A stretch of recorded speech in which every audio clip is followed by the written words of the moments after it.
let's talk about it.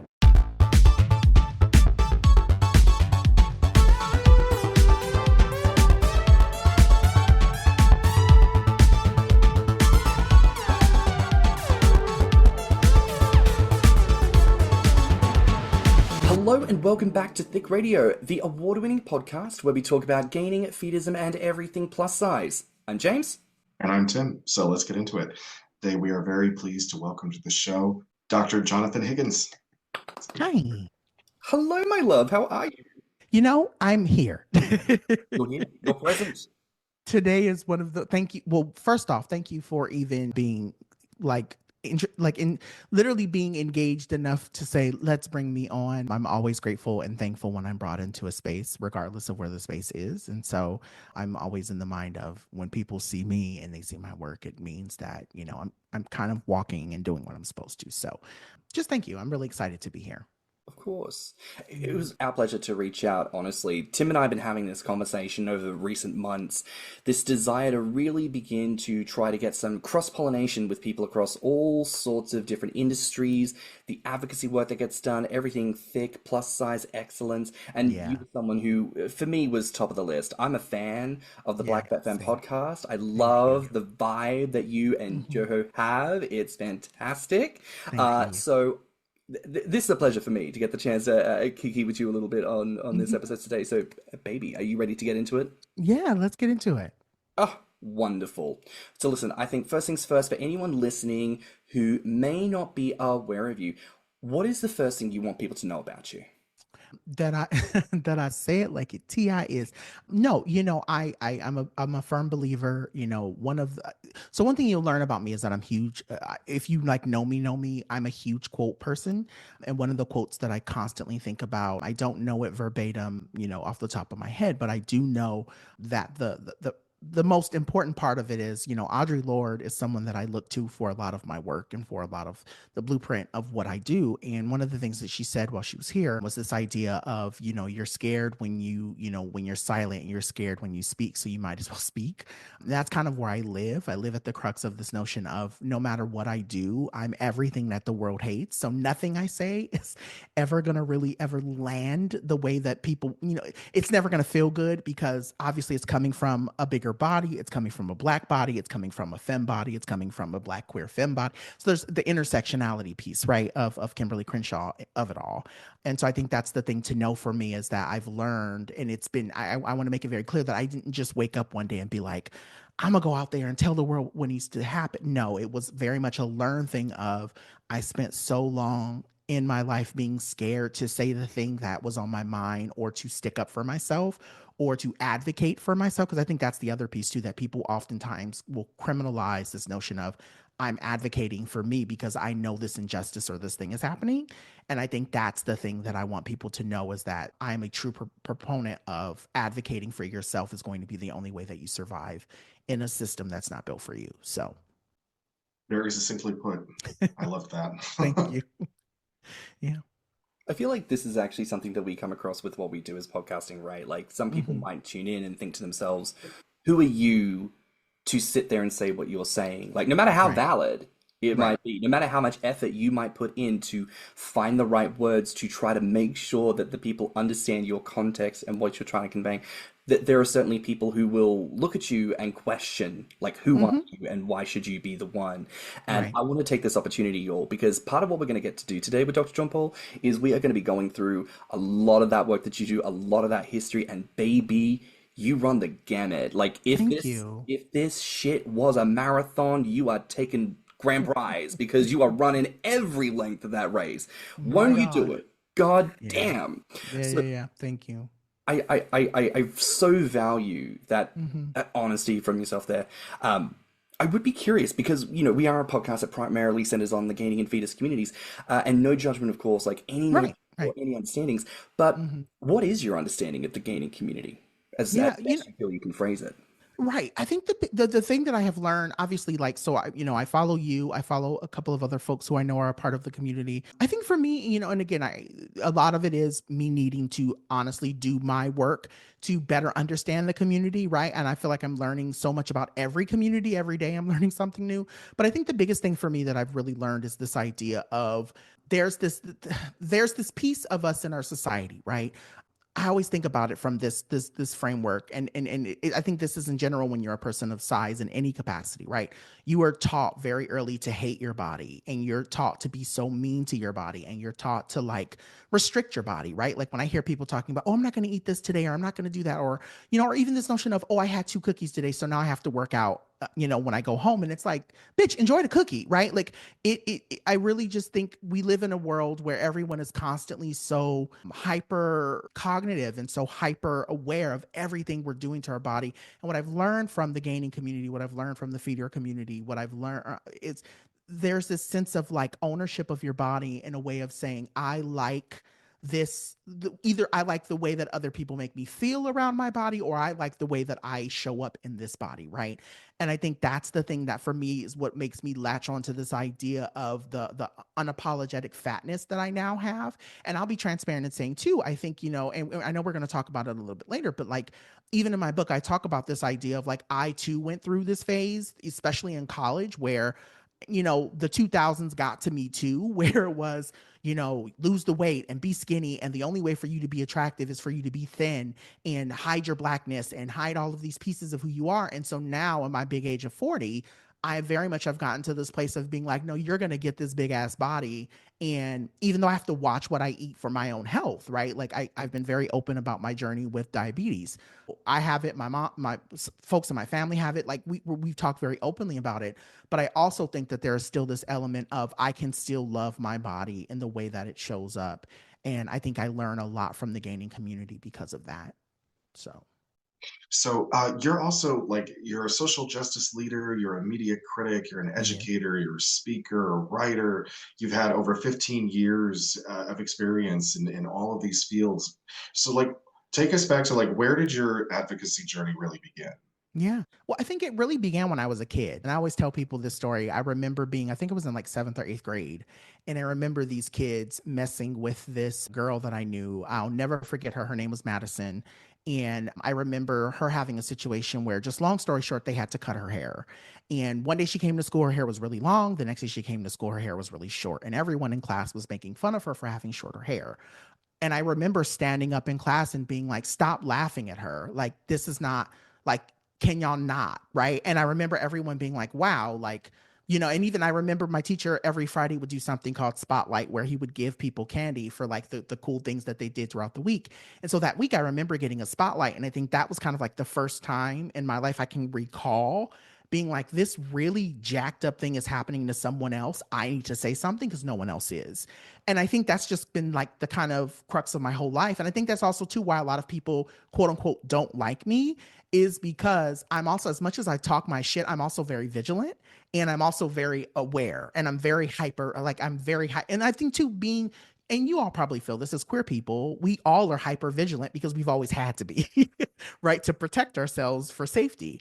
And so there's elements of that, right, where I've always learned that if it impacted me, I was going to say something. But I also know what it's like to be the other person who was always teased, and what it felt like to like not have anyone in my corner. So I've always said, I don't like, I always like my whole theory of life is like, I want people to know me and to feel better about knowing me and having me in their ether. And so I try to build that in everything that I do. And so that's kind of where the advocacy started, right? Like as a kid, seeing that wrong and then kind of moving into like, oh, these people are really being jacked up to me. And so now I need to go out here and do something to make sure that no one else is being treated the way that I do. And so that's why I'm constantly on the mic. That's why even on days when I don't have it, like today is one of those days, I woke up being like, I don't have it today. But I knew how important it was for me to jump on the mic today. I have to record my podcast tomorrow before I go on vacation. Like I even on days where I like give so much of myself away, I'm still in this mind of like, I never know who's going to come across me or my story or even the work I'm doing and may truly need it. And so I think that's kind of where my advocacy began. Like, yes, it was a story from childhood, but I also think like all the time I'm always reeling in this notion. I guess I'll say this and then I'll shut up. Even just recently, a friend of mine had shared two really cool stories. I had a friend who came up to me recently, well, friend slash a person I knew. We were at a wedding together and we knew each other years ago. And he came up to me and he said, "Hey, just want to let you know, like, I know we don't talk a lot, but my mom passed a couple of, years ago. And before my mom passed, I told her that I was queer. And the reason why was because of you, like how outward you are to this world and how proud of yourself you are. It made me comfortable enough to tell her." And I was like, wow, that's really insane. And then yesterday, a friend of mine texted me that I guess her daughter has a friend in elementary, well, middle school. They're in middle school, or they're going to middle school. And I think the young person is queer. And so they shared my book with that kid, and the kid was like, "Oh, I'm going to tell my mom to buy it." And it was this whole thing of like me being able to tell the kid, like, "Hey, just know, like, I appreciate that you're still here to read the book because that's who I wrote it for." And so it's like little stuff like that is what makes me happy to do what I do, because even if it's just one person that's still here, that is why I do what I do. So. Well, and on top of all that, you also hold a doctorate I do. in educational leadership for social justice. I mean, it's like when James was saying that you do everything, you really do everything. Yeah. So how is your approach to social justice? How do you approach it a little like between corporate and community? Corporate and communities, that's a really great question. I think I've really had to learn how to kind of play the game, quote unquote. And I hate that so much because I do wish that I could show up in, the true grassroots fashion that I show up, right?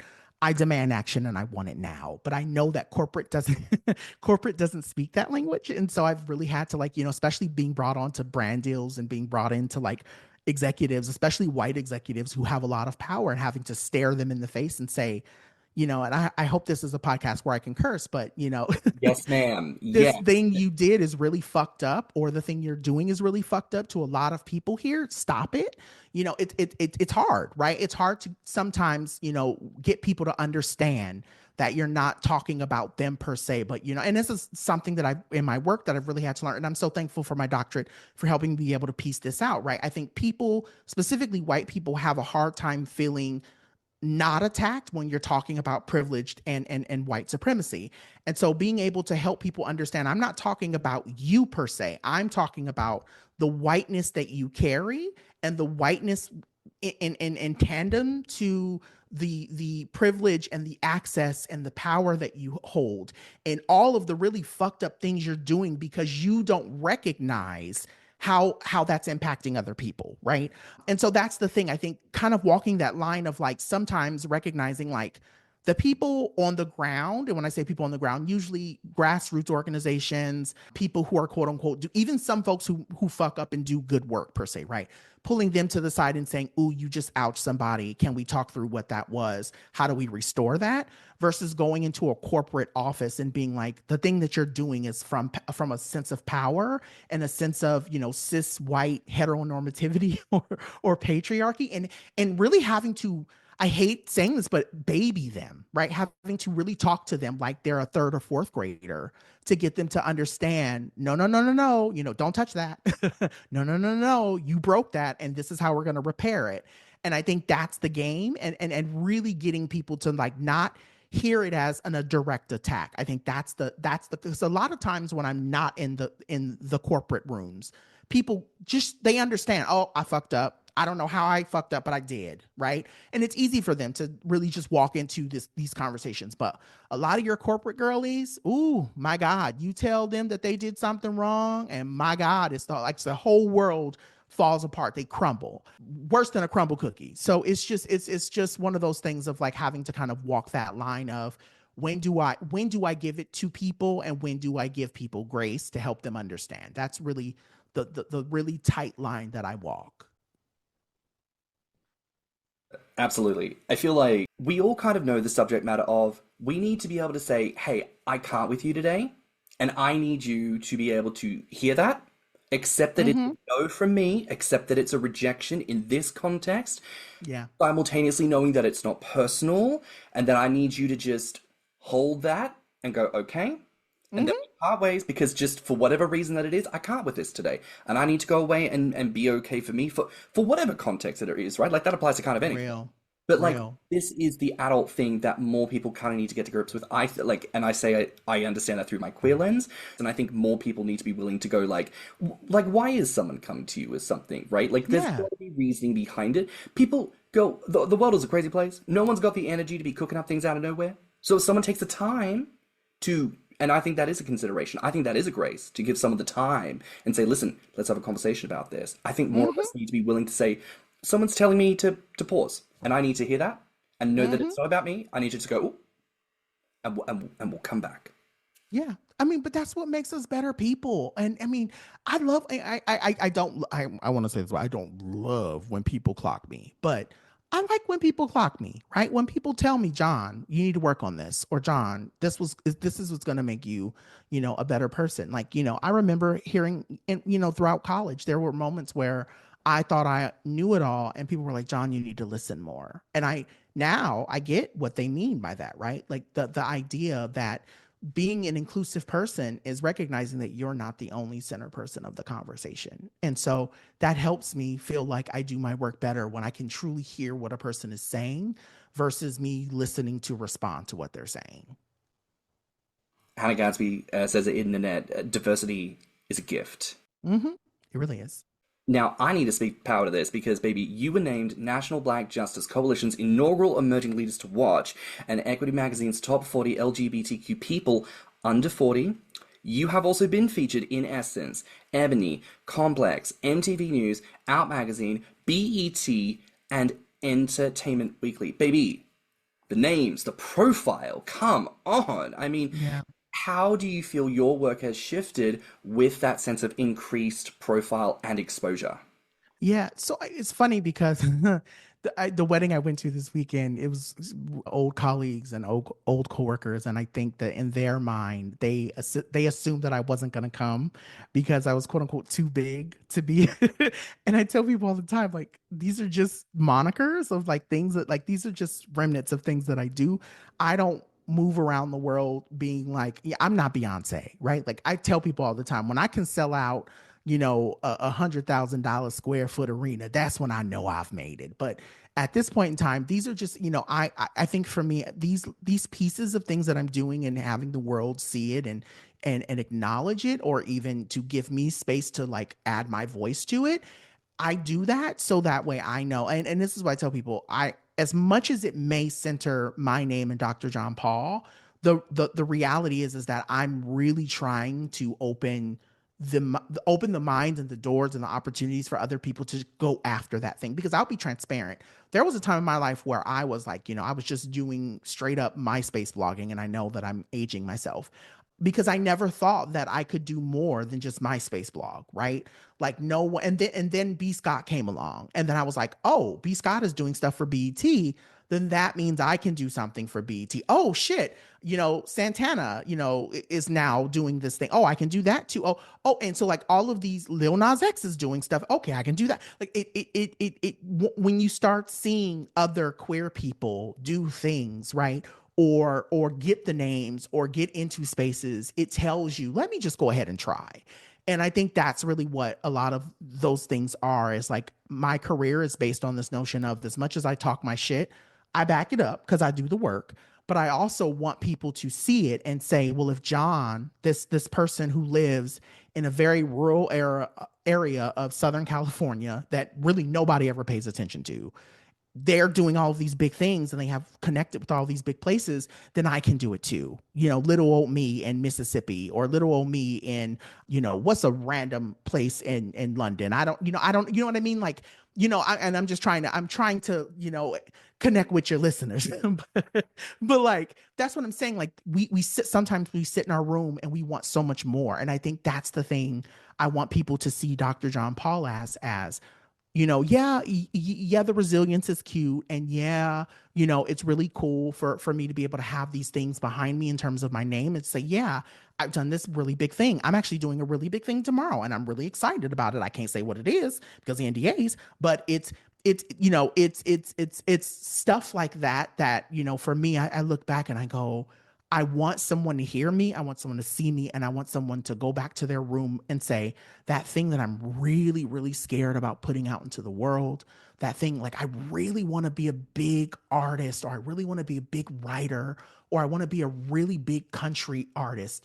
Do it. Like, go for it. Like, the only person, and it's not like, and I want to make it clear, it's not going to be easy, because yeah, you list all these things. I wish I could tell you all the shit that I've gone through in between all of these wins that I've gotten, right? I've had more nights where I was in the shower crying than I have had moments where I was like, fuck yeah, I'm doing it. But it is one of those things of like, I want folks to know, like, white supremacy, and I say white supremacy not to be not to be, like I said earlier, this world was not created for us. It was never intended for us. And so every time you win, you're opening a door for another queer person to win too. And so that's the thing that I really want folks to see with all of these things that come my way. And so, but also partly too, like, it's really cool when people come up to me and they're like, I remember I was just in New York for, part of my book tour. And I remember me and my partner were getting our bags off the term, the little term thing in New York. And the person came up to me and was like, hey, hi, Dr. Jon Paul. I know who you are. I know what you do. I don't know why you're here, but I just want to say, I think I'm a huge fan of the work you do. And it's just those moments for me that go, yeah, I'm doing it. Like, what I'm doing is working. And it's reaching the right people, and it's reaching the people who it needs to reach. There's so much humanity in everything that you're saying, and I feel like that harkens back to that very first example you give when you're in the classroom and you see people picking on this girl, Yeah. and your spirit tells you to stand up for this person, not because in your mind you're trying to be calculative or think, well, it's because of this and it's all the no, just in your spirit, something said that ain't right, and I need to Yeah. do what needs to be done here in this moment because that is what is correct for me to do. There is something to be said Hmm. about the space that each and every one of us occupies, right? Like sometimes I think in the world at large, we get very caught up in the thought of, I am not the person on social media with the Beyonce level followers, the Lady Gaga. I'm not that person with that kind of sphere of influence. But baby, every single one of us has a sphere of influence, and it is the people in your life who Hmm. love you and cherish you and who you love and who you cherish. And so those are the Yeah. people that we show up for every day by being okay and by being our full authentic selves and doing all of those little moments. So So real. hearing how that resonates with so many other people is such a beautiful thing. And in my mind, that translates so perfectly to, I think, a lot of the love that we on this podcast want to give to the gaining and fetus communities, because the big Yeah. hurdle, of course, for a lot of people, if they're trying to figure out, do they want to gain, do they want to follow on this journey, it's trying to figure out and come to terms with this desire of eschewing a privilege of slender size and stepping into a body that is less privileged, stepping into a Yeah. reality that is different, and understanding Hmm. that maybe this turns you on and maybe you love this in the bedroom, but baby, the moment you come, the moment you finish, you have to walk out that door. Those Yep. pounds stay on you. That Hmm. body stays with you, and you are going to be in that body in the workplace, at the dinner table with your family, with your partner, with your friends. And so, as you say, like the journey is not easy to live out your experience, to pursue the thing that you want, but it is so validating to do the thing, and you doing the thing becomes the thing that inspires someone else. Tim and I, we acknowledge we're not the largest people in our community, and we understand that, of course, but each of us have received over the years comments from a number of people who have said they saw content that we made years ago, or they see the Hmm. podcasts and they go, seeing this made me feel that this was real, made me understand Yep. that this is human, and it gave me the confidence I needed to know that there were other people out there and I can do this and I can be okay. Hmm. So the Hmm. work that you do, baby, it is Thank seen, you. it is respected, and it could Hmm. never be understated. The Thank you. lives you change. Thank you. Come on. I was just going to say, I don't know, but it feels out of context saying it now. Was you like you can never take a step down off of the ladder in society without getting punished for it. You know, Yep. anytime you take a step down, like you are going to be horribly punished for it. Amen. Um, uh, but in addition to all of the appearances that you've had in magazines, you've also been all over people's TV screens. T. You've been on MSNBC, you've been on Fox, you've been with Apple TV, you've been on the NFL. apparently. Yeah, I worked at the uh, NFL on some, so some of, and out, so just be clear. So some of these things, yes, I've been on television, like even like a plug. I was on Netflix's Nailed It, and that's what a lot of people know me from. So I still get people who are like, oh my God, I watched your episode and it was so, oh, thanks. Right. Like stuff like that. But sometimes I get pulled in because folks are wanting to do content. So that's how I got pulled in with Apple. Apple, right before they launched, I don't know if you've been paying attention, but every June they do like a Pride thing. Before Apple oh yeah. started doing that, they were trying to figure out how to do that the right way. And so they pulled me into that conversation. And that's how I Oh, worked with okay. them on that in I think it was 2018 that I got to work with them. So But in addition to that, also the GLAAD Awards. yeah. I mean, so how does it feel to like all these different platforms, all these different networks, all these different groups of people? Like, how does it feel to engage with people in these arenas? Like, what's the atmosphere with most of these kinds of things? Well, a lot of them are stuffy. I will say that some of these rooms are real stuffy. And that's because people feel themselves so much. And I think it's interesting because I think people have assumptions about, because so how, this is how I'll say this.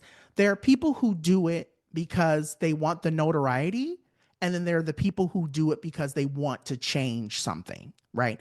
And those people are very far, few, and in between. And so you get a lot of people who want, my husband always says this, right? Like there's a difference between being famous and there's a difference between celebrity.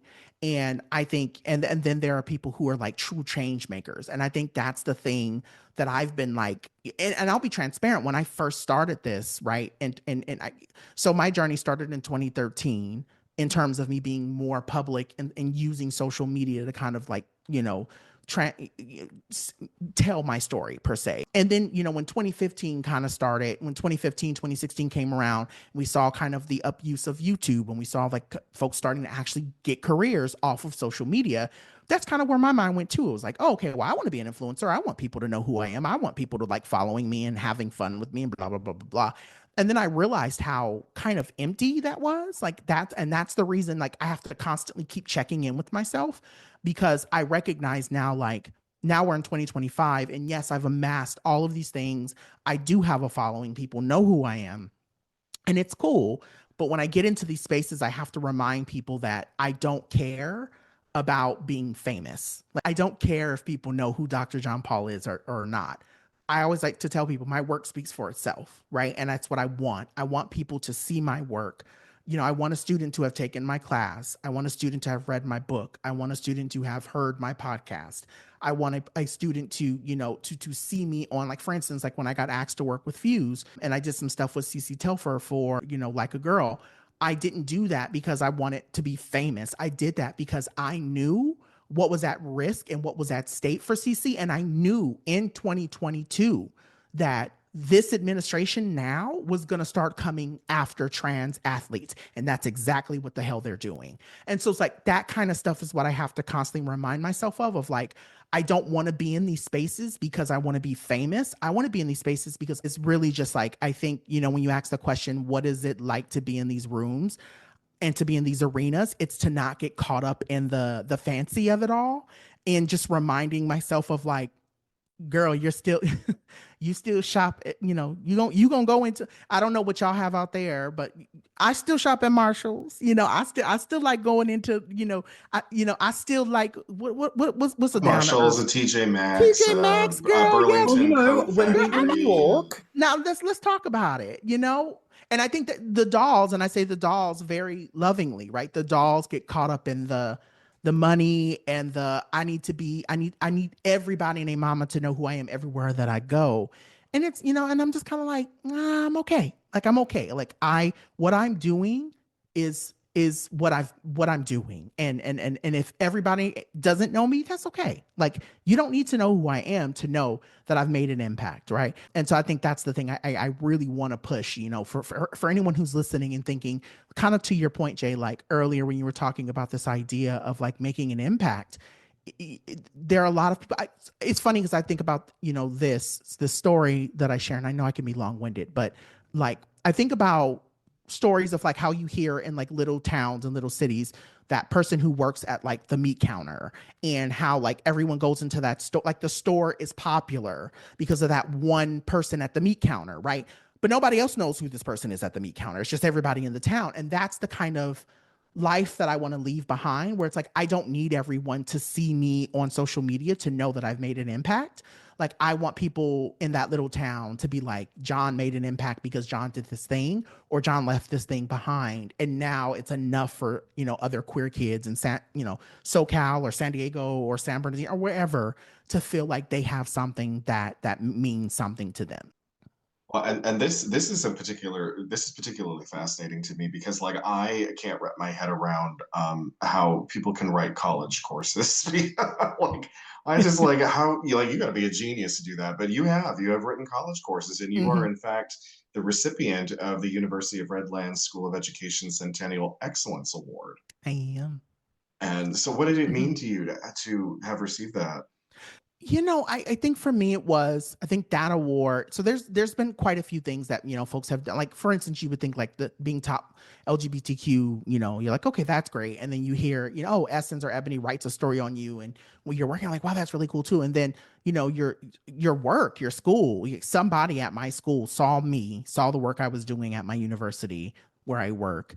And I have to be clear, I'm on kind of a sabbatical. I'm not a full-time professor. I only teach a couple of courses here and there, but I took a step back when my book got sold, because I was like, I knew what kind of life my life was going to look like. And it looks exactly the way I thought it would. When this book came out, and I said, let me take a step back. I will go back to teaching once, everything kind of dies down around the book. But I say all of that to say, like, for my university, the university I graduated from, the university where I now work, the university that has really helped me become a lot of who Dr. Jon Paul is, to be able to say, here's this award. Thank you for the excellent work you're doing, both in the community and at large. I don't base everything on validation, but I'm a Leo. So being a Leo, validation, one of my love languages is validation, right? When people say thank you to me, when people come up to me and say, I saw you here and I love this, or when little kids run up to me, getting awards, when people nominate me for something to do something else, like, it's just, or so-and-so said this really amazing thing about you and I'd love for you to be included. And okay, that's something that means like, wow, something about me and my work is standing. And so that award means a lot because, like I said, it's and this, the other thing I want other people to know, like, I only had 2 Black teachers in my whole entire life. Right. Mrs. Hypolite in 7th grade. And then I think his name was Mr. Wilson, who was my 12th grade geography teacher. Right. So like only having 2 Black teachers in my life, like now me being a Black person, a Black queer person, and I never had I don't think I ever had a queer teacher. Right. Having a Black queer professor be given this award, like, what does that say? You know what I mean? To someone who maybe only had 1 or 2 other Black teachers in their lives. So it's just little stuff like that, right? Like, it's full circle. It's really cool. And it's really feeding into kind of what I set out to do when I started doing this back in 2013.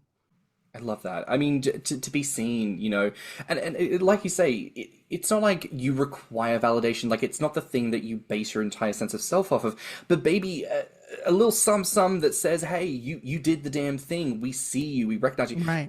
That resonates in the spirit, and like, it is a good signpost to say, like, clearly, like, I am on that journey, I am going the correct direction. And it's something to be said again about like what it means to other people to see you do what you do. Yeah, it's a wonderful thing. I feel like sometimes, Tim and I often get caught up in this conversation because, Tim, you're in your early 40s now, I'm in my early 30s, and I feel like sometimes when we end up having this conversation around like our experiences of whatever variety we've had, right? There comes into that point of conversation, people who want to try it and say things like, oh, well, that doesn't matter now.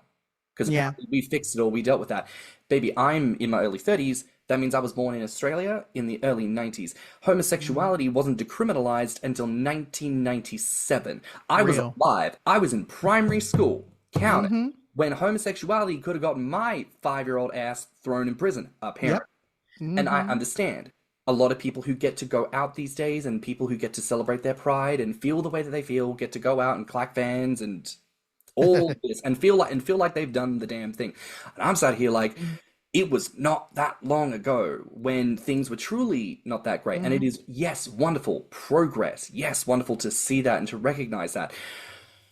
But damn, you're like, we are all still recovering. Like, I'm a living, Yeah, breathing adult in my early we 30s. are. Like, I am still going Mm-hmm. to be that person who experienced out of my childhood to whatever age I am when I'm old. And that's going to Mm-hmm. be in the late 20th, 21st century. Mm-hmm. Year 2100, I would have still been alive when shit was allowed to be criminalized.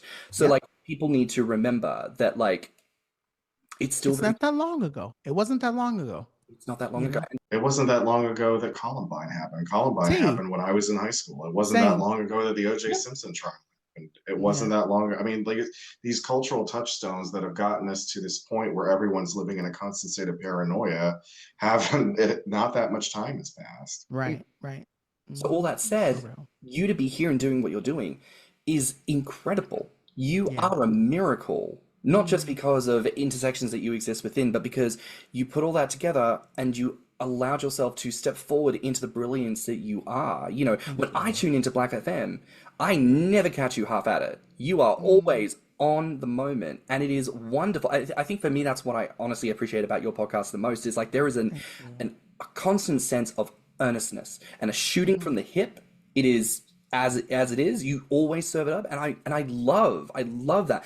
And I feel like sometimes, like you say about that thing of people getting caught up in the idea of celebrity and Mm-hmm. well-knownedness and renownedness and all that kind of stuff. Sometimes people can get very like, I'm going to be mindful of P's and Q's and not want to rock the boat because I want to keep everything moving in an upward and forward That's direction. also real. That's And also real. like I get it. Sometimes we have to be mindful because apparently now I can't say nothing negative about Donald Trump because he might look at my Mm-hmm. Instagram and not let me in the country. So I've said it before, Right. I'll say it again. You catch me posting like 5 successful photos, me in a red hat, don't at me. I'm fucking trying to get my visa to clear.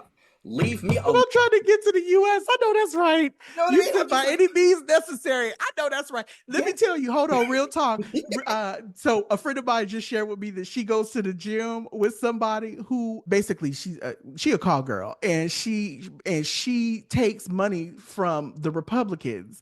And she said, I'm not a Republican. I am very, very, very liberal, but I will take some Republican money. I said, you do what you got to do, girl. Get your coin where yes, get your life. So I'm here for it. Do what you got to do, Jay. It's okay. Do what you gotta Do do. it. But as I said, Yeah, go ahead. Play the game.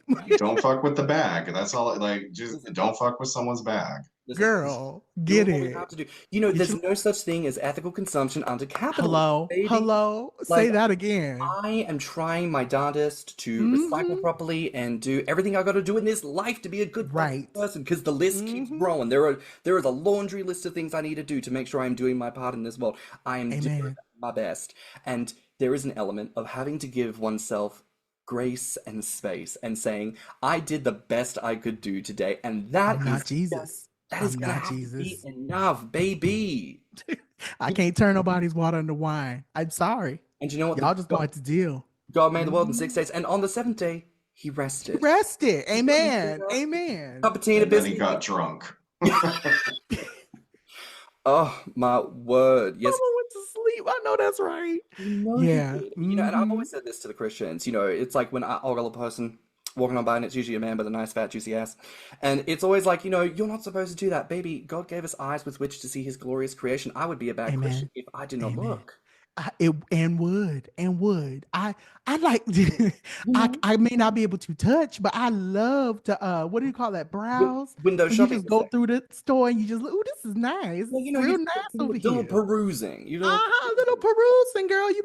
I may not buy nothing from Target, but I may go in there and just look around. yes. And listen, Tim did introduce me to a Five Below. I have Hey man, been. I appreciate a good bargain. I do. come on down. We're speaking the same language, girl. Mm-hmm. Now, I do want to ask, and I know that you've expressed a lot about um, that personal journey of not of checking in with yourself and making sure you're on that right path for yourself and feeling validated in that. I am curious because you've worked, as you say, behind the scenes, on screen sometimes, and I mean there's some other brands, United Artists, Amazon Prime, Disney, BuzzFeed, Ultra Beauty. I would be curious to know, do you ever get to see the fruit of your work up close? Yes, I would probably say maybe like 60% of the time I do. So like for instance, case in point, I did some stuff with Apple. I've never seen it. I know, but I know it exists because I've gone into the Apple store and I've had people pull me to the side and say, "You look familiar." And I'm like, probably because you saw me in that video that they had me do where I was outside for 12 hours on set, right? So there was a day in LA where we were literally recording and it was hot and it was really long, but I know, like I said, I know it exists. But then the same thing, kind of like, Ulta Beauty, right? Like, so I wasn't in that, piece per se, but I know that they took my notes last year, right? So I was, for them, I think it was a Pride campaign that we worked on, and they had influencers come in, and there were all these things that the influencer had to do, but there were some things that had, that were happening around that campaign that I was like, this feels very, very kind of like, oh, I'm just doing it for Pride Month. I'm not doing it because this is something I truly believe in as a company. And so it's nice. It's really nice when, people take your notes and it doesn't become a game of John's just coming in to like tear us apart. It's very much kind of like, no, I'm trying to help you be better at the job you're doing. And they actually do like a better job with whatever they're doing. And so, yeah, I mean, even down to like working with United Artists. So in Amazon Prime, I got a chance to help with some press stuff around the film Anything's Possible or something like that. It was the film that was directed by, oh, what is his name? I could see his face. Pose. COVID has taken so much of my memory, child. Ryan Murphy? No, the other one, not him. I don't think I'll ever work with Ryan Murphy, but that's a whole nother conversation for a different day. Are you thinking of Billy Porter? Billy Porter, yes. Billy Porter was the one who directed that film. And they tapped me and said, hey, we're getting ready to do this film. We have a trans lead. We want to make sure that we're doing A, B, C, D, E, F, G right. And I was like, bet. And so that's kind of when I came in. I gave them notes about how to run the press tour. Same thing even too with like Bottoms, right? I wasn't a part of the actual production, but I did go in and I watched the film Bottoms and basically sat there with like a notepad and just wrote notes about every scene. And there were things in the movie that I loved. There were things in the movie that I hated. And, I took it back to the producers and I said, hey, I don't think you want to put that scene out because this is not going to land well with the queer community. And they took the note, right? So when I saw the finished product, I was like, wow, they really listened to me and they really took, to mine. Because they're, like I said, thank God that somebody was willing to do that, was willing to go sit there through a movie that like has some terrible parts and be like, no, you need to change this. Yes.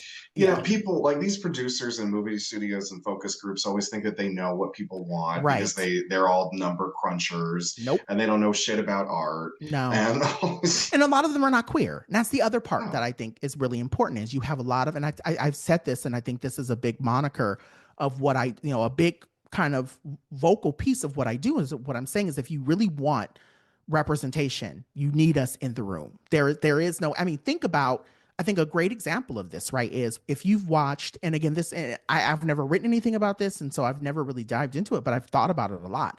Think about, if you've ever watched Orange is the New Black, right? So I remember hearing that Orange is the New Black had a lot of Black and brown people in the writer's room.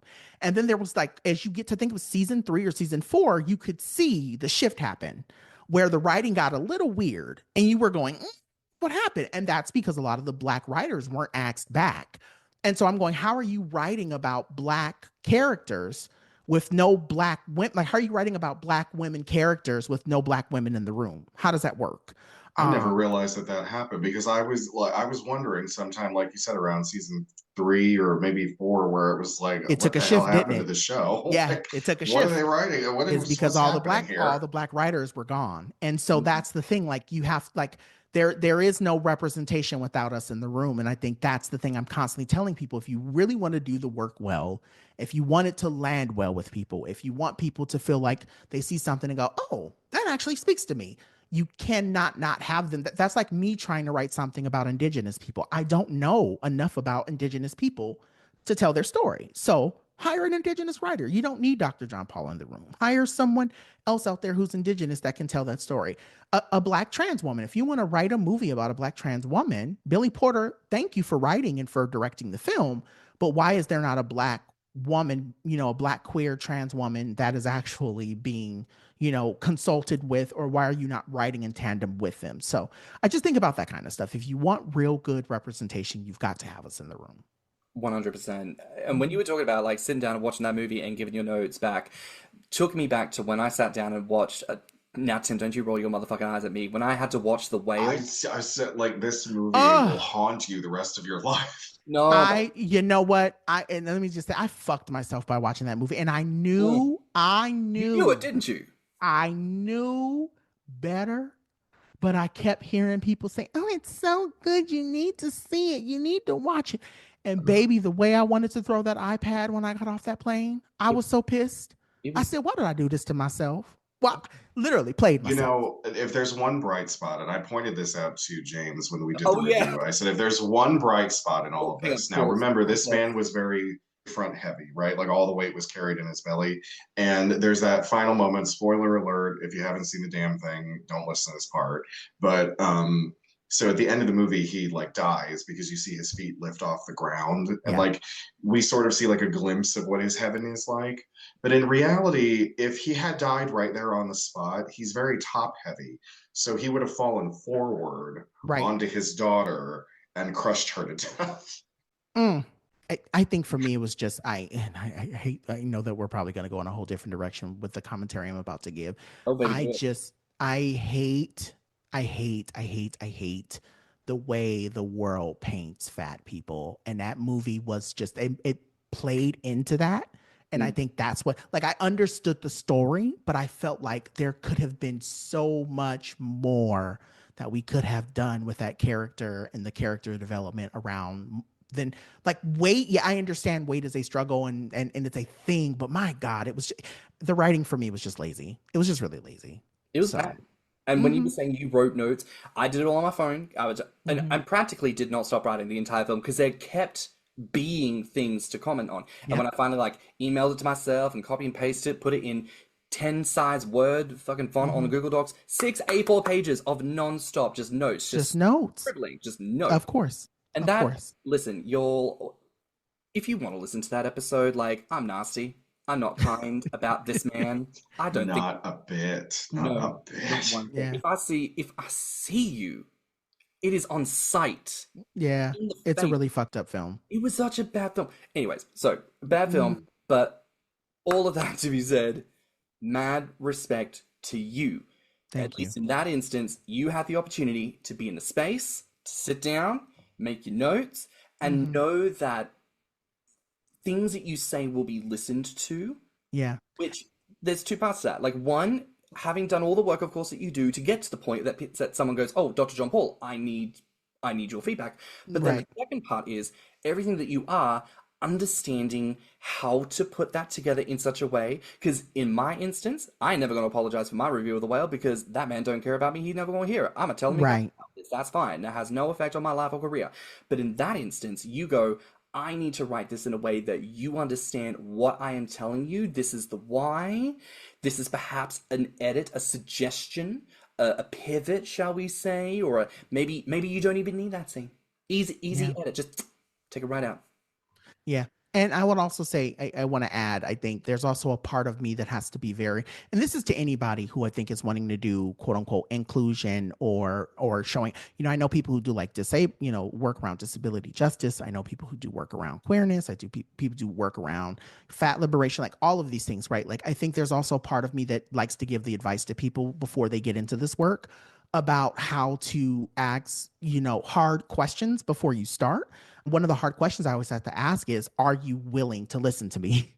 I think, yes, it's great to be, at Apple, but when you're sitting in a room full of, like I said, these senior execs who literally can and cannot, who can literally say, and I've had this happen. I want to make it very clear that I'm not just sitting here being like, oh, I've worked with this brand and it's all been great. But no, I've had brands come back to me and say, like, they will send a contract over to me. Everything looks great on the contract. I run it to my people, my lawyers, all the folks, and everyone's like, yeah, this is a great contract. This is great money. Okay, fantastic. It sounds like we're going to do something really good. We have our first meeting and you realize very quickly that they just want you in the room because they just want to say, oh, we consulted on this. They don't care what the consulting is. They just want to say, we had a Black queer person in the room.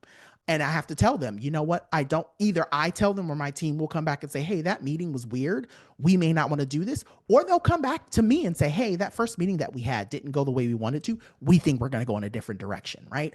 And so being okay with that, being okay to say, I just lost out on. And I mean, and I've learned very quickly, I'll say this, Francesca Ramsey has been a huge friend of mine in that regards, where I've gone to her about these kind of things because I've said, "Ooh, girl, this thing is not working the way I want it to. I'm worried about this other thing." And Francesca will say, "Let it go," right? Like you have to be okay with saying money comes, money goes. And I think that's the thing, especially being a person who grew up very poor. I always like to tell people that too. What you see on TV and what you see on these Instagrams is not always the life that I've had, child. I have been very, very poor at one time. And so when you see someone dangle a $50,000 carrot in your face and you go, "Ooh, that's a portion of my student loans I could pay back." And then you have that meeting and you realize that you're now just a number to them. You have to ask yourself, do I really stand in this work? Do I really stand? And I've had, like I said, and you may want to bleep this, but when I was trying to clean up their image, they came to me. They said, "Hey, after happened and that whole thing, someone linked me to," said, "Hey, we should connect with Dr. Jon Paul because one, they're Black, they're queer." And I was very vocal about the experience I had working right, for the year that I worked there, or it was less than a year. It was actually a day. I worked there for a day. And I was very vocal about that day that I had and why I walked out on the job. And again, we can get into that a whole nother episode. But I say all of that to say, they came to me and they dangled a very nice carrot in front of my face and said, "Hey, we would love to work with you." And when I started asking questions, they couldn't answer those questions. And I had to say, "I don't think this is a good match." And I watched that check walk out the door and it hurt. It sucked. But again, if you're really in it for the work, you're okay with saying somebody else will come along with a better deal. So, yeah. Something there that resonates, I think this element of protecting your peace. Yeah. I think to one extent, as you say it. Of course, with your with the true intention of the work that you're trying to do, yes, of course, it's an alignment question. Are you yoked the same? Is it correct for you to do? Yes, of course. But then also that element of like $50,000, but is that enough to answer the thing inside that says you didn't maybe do this for the right reasons? Like, are you? It's asking yourself, how much is your dignity worth? Is your dignity priceless, or does your dignity have a price tag? And again, no ethical consumption under capitalism. I'm not saying we should all have a price and be prepared to just throw our hat in and do what need, whoop-de-woo in the economy. But I also think like sometimes it is that question. And I don't think we need to beat ourselves up if we do take the carrot. Because I think, again, it's protecting the peace. Baby, what does the bank account look like? Right. And I would also make it very clear that I want to make sure too that you don't get a note of, "John, you're giving this advice from a place of privilege because you do have a little bit of coin in your pocket now." Yes, I do have money in my pocket, and I don't have a lot of it, but I have enough to, I could put some cheese on my burger. But I want to say, like, I also recognize what you're saying. Yes, we are all in a situation where nothing is equitable under the capitalistic world we live in, right? But I also want to make it very clear that sometimes, like you said, I love that you said that. If someone comes to you and says, "Hey, here's $25,000 and we want you to do X, Y, and Z," and you're like, "You know what? I don't really give two shits about this company. I don't give two shits about what happens to them after this. Give me the money." Okay, girl, like you said earlier, Tim, get your bag. Because I've done that too. There have been companies that came to me and said, "Oh, we want you to do this thing. It's $5,000. Okay, that's easy money. I don't care. Right? I'm not connected enough. But if I'm in a place where they're asking me because they're saying, "We really want to do the work. We want to create change. Here's the money." And I'm sitting and I'm looking at this company and I go, "This company has a really bad reputation, a terrible reputation. I don't want to be connected to this company for the rest of my life. I'm not going to take that money." Right? I mean, I should clarify that, like, if you are doing something that you want to do, if you're going to own it, like whatever it is that you're going to do, it you can own it so that they can't come at you years later. You're trying to, how many times have you seen people in the media try to rebrand and change their image? And Candace Owens trying to do it right now, and it's not working for her. Nope. So like, how many times do you see people do that? Be if Omarosa. You just own who you are Be from Omarosa. the very beginning. Yep. Yeah. They can come at you with anything you want. You're like, "Yeah, I know. I did it we on know camera. She's terrible. You saw me do it." Omarosa is a terrible person, and we know it. She will tell you, "I am a terrible person." Thank you, Omarosa. Thank you for telling me you're a snake before I get bit. I appreciate it. What's that phrase? Like, when people tell you who they are, like, believe them the first time. And I think sometimes people do get caught up where they go, well, that isn't who I am. It was a mistake or it was a choice. And it's like, but baby, we are grown adults. Like, yes, you've got to figure it out, but like figuring it out is what you Yeah. do before you jump in and then make the decision that you can't take back, right? Like, Hmm. people love on the online space these days, they love to throw around words, throw around Yeah. claims and disclaimers and all sorts. And like, baby, there are certain things that you can't walk back. I'm gonna tell you right now, I'm a sugar addict, and I know it. Hmm. And I'm gonna forever tell you right now. You put a donut in front of me, it's hard. It's real hard. That's like putting crack in front of a crackhead. I am. It's hard for me, honey. I love my sweets. I love my cookies. I had a churro last night, even though I know I wasn't supposed to have one. It is what it is, and I'm gonna own that. To the day I die, I am going to forever be a sugar addict, and it's just who I am by nature. We all got our vices, but like to outside of the funny, like you said, I think we have to get real with ourselves about and I know people, there are people in this world who say, well, I want to do meaningful work. Okay, yes, meaningful work, but also recognize that with meaningful work comes a lot of hard questions. And like you said, what is your number? And I would never sit here and act like, oh, I have nothing is above Dr. John Paul. Let somebody walk up to me tomorrow and say, here's 15 million. Because a lot of these problems I have could go away with 15 mil. I'm human. I'm human. You are human. And that is the point we keep coming back to with this episode. At the beginning of this advocacy journey, there is the human Dr. John Paul coming in and standing up for what is right. And in Right. advocacy work, it is a come Yes. back to every time the human. Who are you? What are you Yeah. trying to do? And Yeah. it's a beautiful thing to witness, to see a real bitch Yeah. do her thing.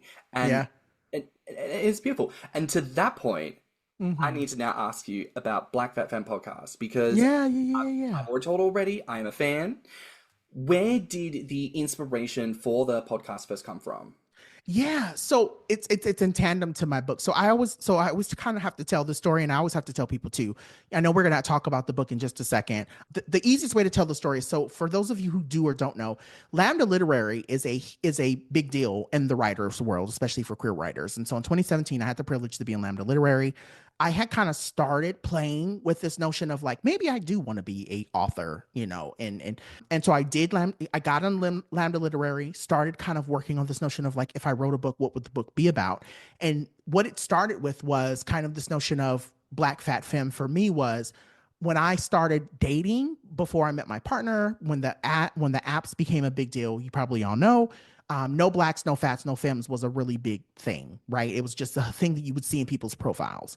Um, and I remember telling a guy that I was interested in him, and that's like kind of his response. Oh, I'm not really into black, fat, or femme guys. So sorry about that. And I was like, oh, okay, no big deal. And then we ended up not being friends anymore over that in particular thing and other stuff too. But all that to be said, the piece that we had at Lambda Literary, you're asked to write a piece and you spend the whole week working on that piece, which they intend to hope for you to take that piece to become the book you sell. And so all that to be said, I worked on that piece. I shared the piece with the people there. I took it home and I sat with it. And the hard part about it was I sat with that document for a very long time because I could see and I could kind of hear reading it back to myself how angry I was at the world for, well, one, it was kind of like I was angry at God for creating me as black. And this is before I kind of got into this very comfortable, and again, very transparent here. It took me a long time to become very comfortable in this black skin. And so I could hear the anger around, why me? Why black? Why did I have to be born into an oppressed body? Why did I have to be born into a body that is predispositioned to be fat? Why was I born into this body? And why do I show up as queer? Why couldn't I be more masculine? So there was all this anger that I had in this piece, right? It was just all these things. And I said, I don't know. After going to therapy and doing this, so I kind of kept looking at it and I kept going, I don't necessarily want this to be out in the world. Don't want the world to hear this because this is nasty. And so what ended up happening was 2021 pandemic comes around. We're in the pandemic. Everyone's kind of on this wave of like, oh, we have to do stuff for black people. We got to do better by black people. My friend came to me and said, hey, I just landed this job at iHeart. We're trying to do better by making sure that we uplift, marginalized people's voices. Do you want to do this thing? But keep in mind, you only have a week to turn in something. You have to turn in a proposal. And I was like, fuck. I didn't have anything. So the only thing I could turn in that short time was the piece that I wrote for Lambda Literary, which was Black Fat Femme. And so after playing with it, doctoring it a few times, I got the interview, ended up getting into the program. We tailor it, right? And then I keep thinking to myself as we're building out what Black Fat Femme is now as a podcast, I kept saying, I need a co-host. I can't do this by myself. Tap my friend Jordan. I've known Jordan for almost 10 years now. Jordan's like, I'm in. We go to Toyota. We go to iHeart. We pitch what Black Fat Femme became. They buy it on the spot. Boom, Black Fat Femme is born. And so it all kind of stemmed from like this so that's kind of the thing I kind of use as kind of like this happiness. And this is my long way of saying it. Like, the thing that sometimes is like your enemy, the thing that you feel like is kind of your kryptonite, is sometimes going to be the thing to lift you to like really higher strength, and to lean into this idea that there could be something really good that comes. I always say, like, what grows out of shit, right? Flowers. What trees, like grass, like there's these beautiful things that come out of the shit that we're kind of given in our lives. And that's what I feel like Black Fat Femme is. It's like this really terrible thing that happened to me when I was growing up is now the thing that helps me be able to pay all my bills. And like I said, put extra cheese on my fillet of fish when I go to McDonald's. I've got to say here, like the moment you said like what grows out of shit, flowers, immediately took me to Abbott Elementary, to Cheryl Lee Ralph giving that line as Barbara Howard to Quinta Brunson, where she's like, some people have thrown dirt on my name, others have given flowers. It is all a garden. Right. Like, there is such a beauty in appreciating, yes, the glory and the shine, but also like, girl, just having an opportunity to bitch about the struggles and just be like, I need to tell you about what this was, and I need a space to just give it and be received. Because there's probably going to be someone listening who's like, yes. And just like on Very Delta, where it's like, there are big things going on in the world. We're looking to fry the little fish here. And I'm like, thank you. Yeah. I need a space for this. Yeah. There's a space for everything. And that's what I also have to remind people of. Like, I think people think that you have to have this big idea or this big, like, I sometimes listen to podcasts where they just talk about, like, I don't know, there's these really, one of them is so cute. And I think that's part of the reason why I keep watching it. But I see his clips come up on my TikTok, and there's 2 of them, and they're from New York, and they're always just bantering about little stupid stuff. And the clip that I saw today, they were bantering about carrot cake and why carrot cake is so good. And I'm like, yes, like I fucks with it. Like, talk to me about why carrot cake is so good. We need that, but we also need people out there talking about what's going on in Gaza and what's going on. Like, there's space for everything. And so I love that. I love that you say that, because it's so real. There is a question I would like to ask, and it's in tandem with the book, right? Yeah. So you have said before that, with what you're sharing with us here, it's looking across media and realizing that people often write about blackness or queerness and size, but they rarely write about all of those things together. And I'd love to hear from you. Why do you feel that is? I think fear. I think there's a sense of the black, and I will say this from myself and what I was taught about my blackness, right? There is this idea that we don't talk about what's going on outside the house in mixed company, right? And so a lot of Black people are scared to acknowledge that queerness lives, and I say a lot, meaning that it's not just a general statement, it's a real statement, because I've lived it. Black people are afraid to express that there is queerness that lives in the Black identity space, right?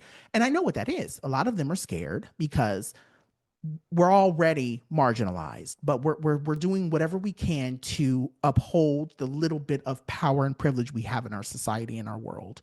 And so when you acknowledge that there's queerness that's in the Black community, you're now just you're ascertaining, or that you're acknowledging that there is something that makes you different, even more different.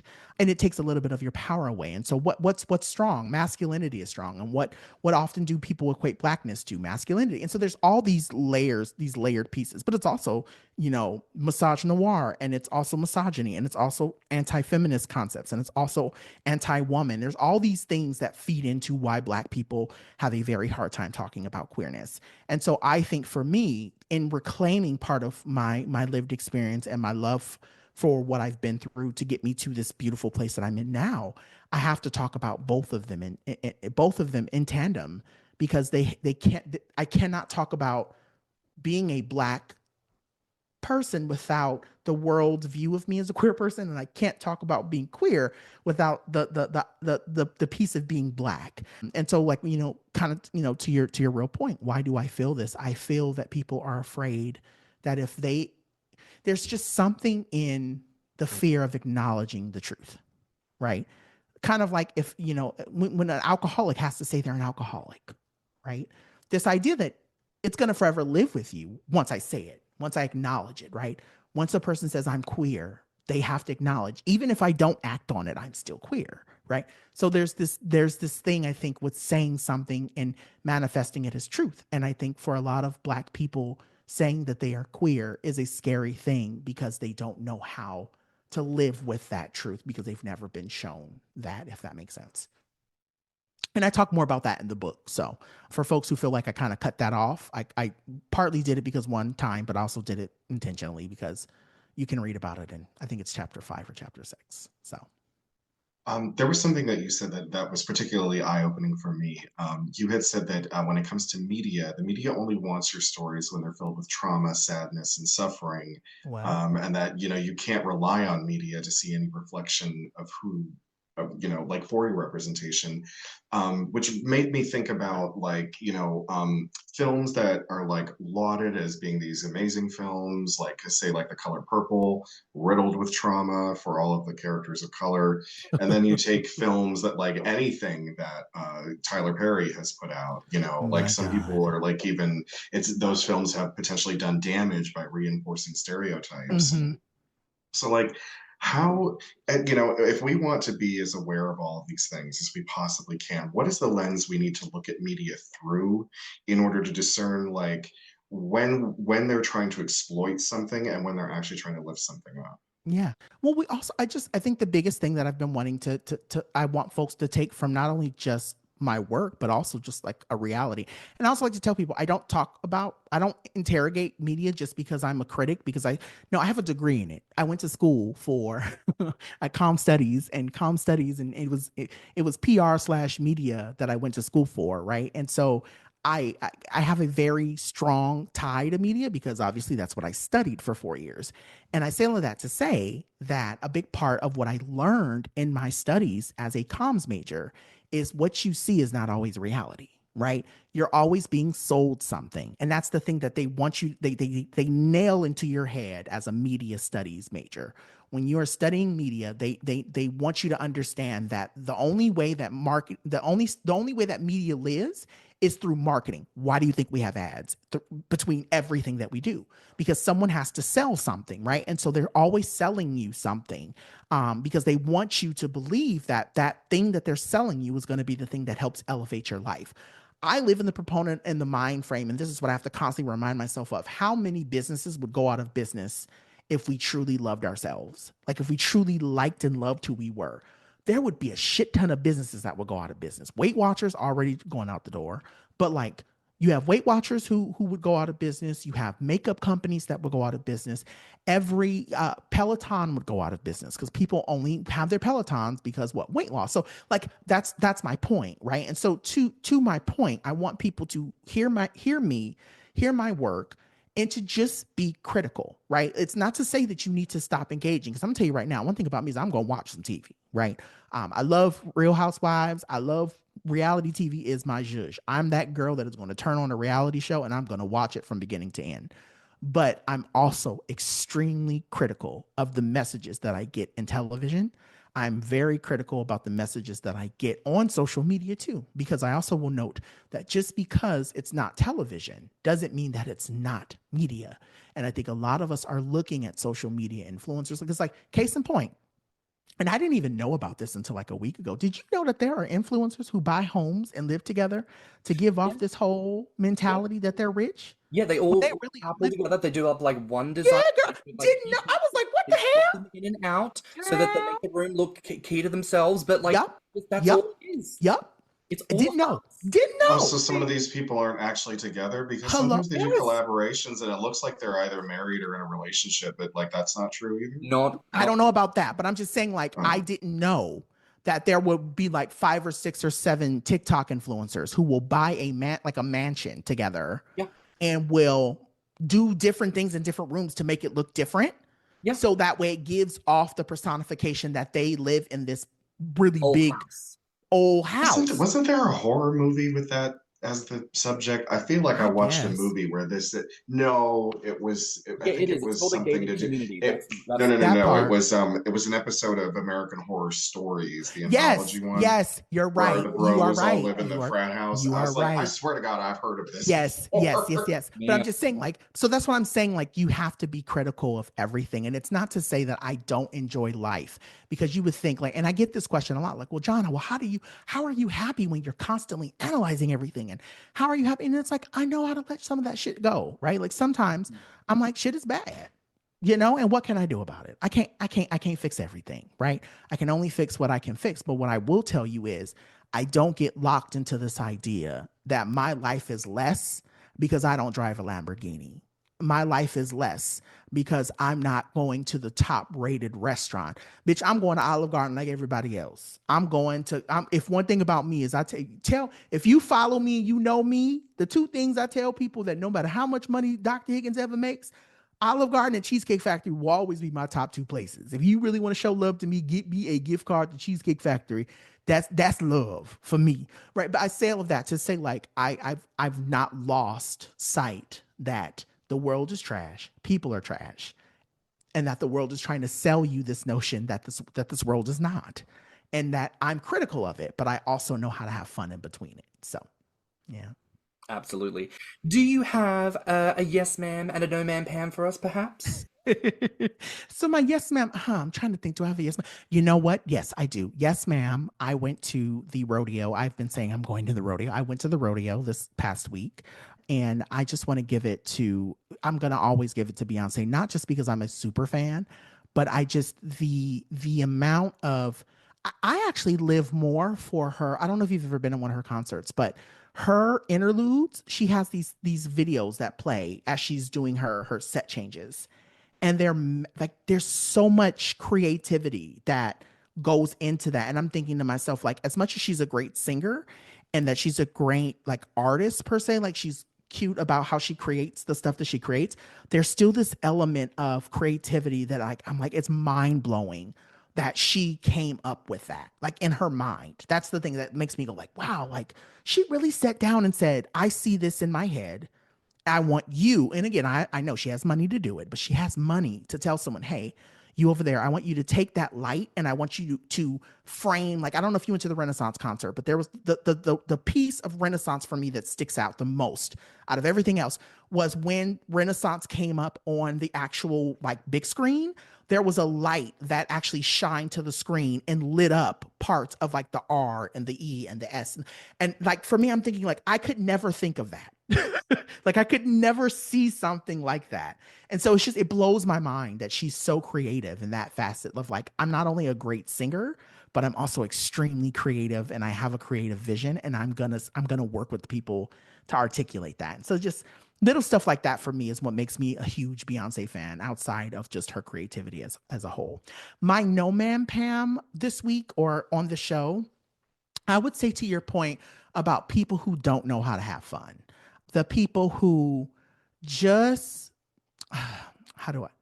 the people who just stank all the time. People who, you go somewhere with them and all they do is complain and whine, just, you take them to dinner. The steak was cold. Well, bitch, send it back. Stop complaining. You're here eating steak.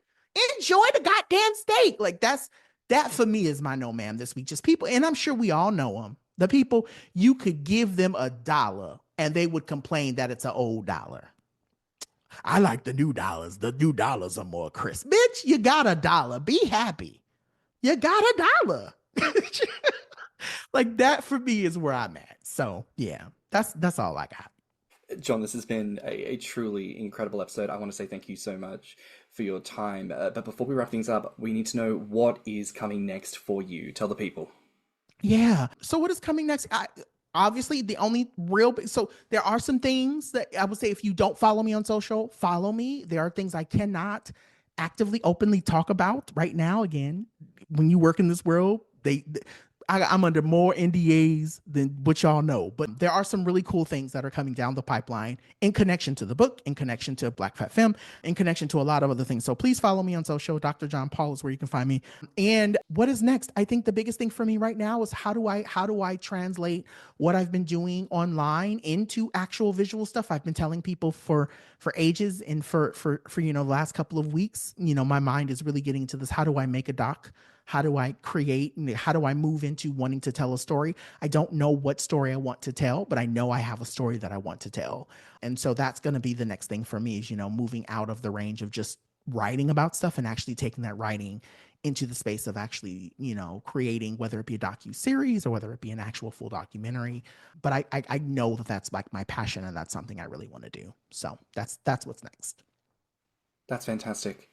Jon, thank you so much again for your time today. Thank you, babies. Make sure you are buying your copies of Black Fat Femme by Dr. Jon Higgins. Make sure you are subscribed and listening to the Black Fat Femme podcast. Baby, it is. Yes, please. Holler, please. Make sure you're all listening. Follow our good man on social media everywhere. But that is it for another week here on Thicc Radio. Please remember to like and subscribe, rate us 5 stars, and leave us a good review. Now, if you liked this episode, the podcast, or just us in general, please share it with your friends and encourage them to tune in. You can find me on Instagram and BlueSky at stannnum. And you can find me on Instagram at ThiccMouse and Grommr at Orpheus. You can also look us up on Instagram, YouTube, and TikTok at Thicc Radio, or on our website at podpage.com/ThiccRadio. If you want to submit a voice note or become a financial supporter of the show, you can find the links in the show notes, and you can always write to us at thethiccradio@gmail.com. So until next time, bye, Fats. Bye, Fats. Bye, Fats. Let's talk about it.